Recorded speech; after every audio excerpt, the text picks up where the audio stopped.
show me, I will do it. Baby, if you teach me how to love you, I will do it. All the pain you've been through, I refuse to take you through it. Baby, if you teach me how to love you, I will do it. I promise I'll prove it. Such a salient pain. What's up, cousins? It's your boy, your bro, your favorite cousin, DJ the Singer, and I am back to talk about this Destiny's Child reunion that happened over the weekend. But before I get into that, let me just give flowers where flowers are due. Beyoncé's Cowboy Carter Tour is now the highest grossing country music tour of all time.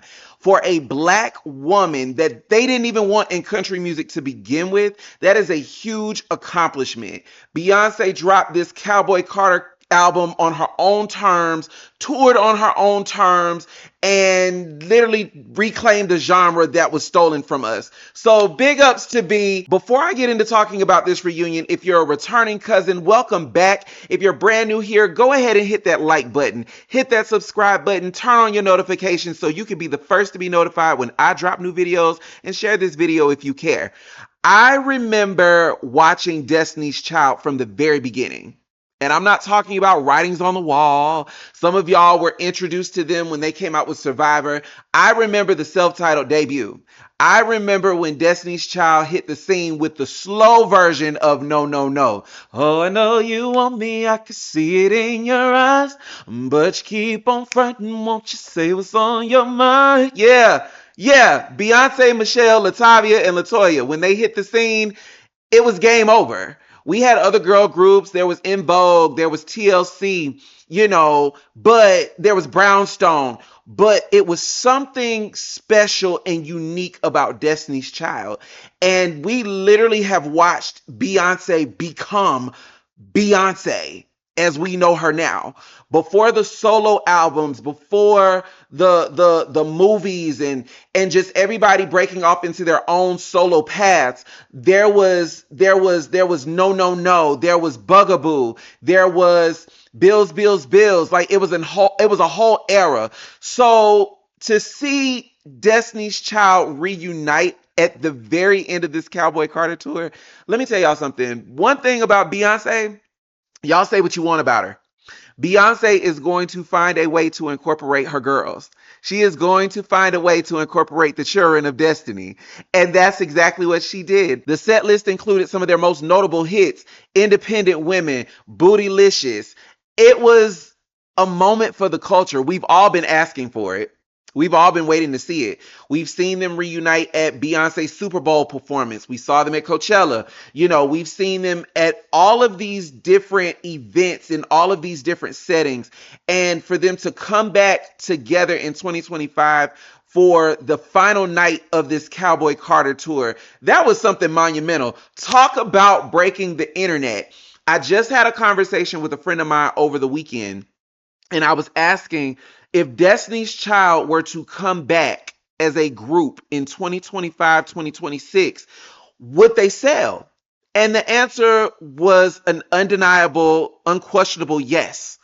Yes, they would, because there's such a demand. There's still that core base. Everybody has their own core fan base, but as a collective, it's almost like, I know we're talking about apples and oranges, but like if we're talking about Danity Kane, for example, I'm not comparing because I know somebody in the comments is going to be like, I cannot believe you compared Danity Kane to Destiny's Child.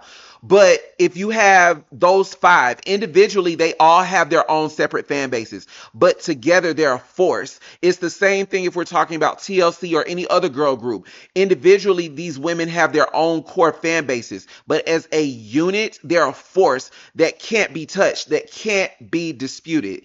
And so I'm interested to see what's going to come after this reunion.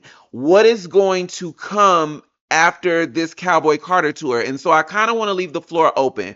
My own personal prediction, I don't think we're going to get another Destiny's Child album. I would be shocked because I'm not sure, but I think Matthew still owns the name. And so because Matthew still owns the name, I think that's the reason why when they collaborate, they're always listed as Michelle Williams, Kelly Rowland, Beyonce, Carter, Beyonce Knowles Carter, because like I said, I think Matthew still owns the name.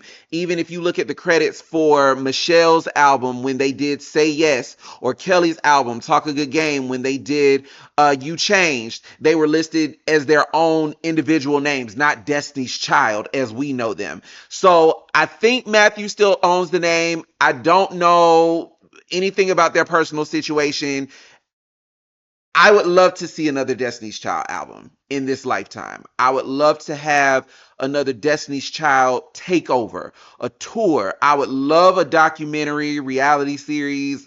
That's probably a stretch, but I would love to see it. I would love a moment like what it was when they came out with Destiny Fulfilled. And even during that Survivor era, they had dolls. They were in commercials. They were everywhere. They were everywhere to the point where it almost got to be a little too much for the general public because everywhere you turned, it was Destiny's Child. So I don't know if we're going to get another album, but I would love a single. I don't think that's a stretch. I would love to see them perform more. If we're going to get a Destiny's Child tour, I would love to see the original four. I've heard Latavia say time and time again she's not interested in doing music. So seeing her on a tour may be a stretch. Maybe it could be Beyonce, Michelle, Kelly, and LaToya. We love Farrah. We love everybody. But she wasn't there long enough to really make an impact. She was a part of that group. We're not gonna give her that. We're not gonna do that. But I think it would be a stretch to have her perform on that stage, and she really wasn't there long enough for us to really remember any of her signature parts. The only thing that the people really remember of Farrah is Luggage. I don't have to post the clip. It's out there. Y'all go find it. But what I will say, I do believe after going and seeing the tour for myself, I have reason to believe that Act 3 is a rock album. I feel like it's going to be rock, funk, with some gospel influence maybe. I think for Beyonce to do a full gospel album, that may be a bit of a stretch for the people. The people may not buy in. But I definitely have reason to believe it has rock elements. I would love to hear hip hop star meets Don't Hurt Yourself. If you know, you know. I do feel like that next tour is going to be even bigger than this Cowboy Carter tour. I do think after Act 3, Beyonce may go sit down for a little while. It may be a while before we see her again. I wouldn't be surprised if she comes out, if there is to be a Destiny's Child album, I wouldn't be surprised if there's a surprise Destiny's Child album. You know, Beyonce is the queen of surprises. And so I want to hear from you guys down in the comments. What do you guys think is going to be next? What do you think Act 3 is going to consist of? Do you think it's going to be another solo album? Do you think it's going to be a Destiny's Child reunion, or both? Let me hear your thoughts and your opinions down in the comments. Again, I'm building this channel. We're doing this together. If you want more content like this, go ahead and hit that subscribe button, hit that like button, turn on your notifications, and share this video with your social media circles if you care. I am your cousin in music, DJ the Singer. Until next time, I love you guys. Stay far away from haters. They make you itch. And I wonder if